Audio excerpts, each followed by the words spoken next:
Bildiyimiz kimi Şah İsmayıl əleyhdarlarının ən dırnaqarası mötəbər dəlil kitabı Bakı 1501 romanıdır.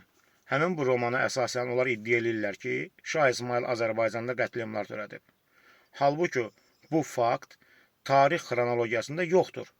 Azərbaycanın tarixi xronologiyasında Şah İsmayılın hər hansısa bir qətliamına dair nə Azərbaycan mənbələrində, nə Osmanlı mənbələrində, nə Avropa mənbələrində heç bir fakt yoxdur.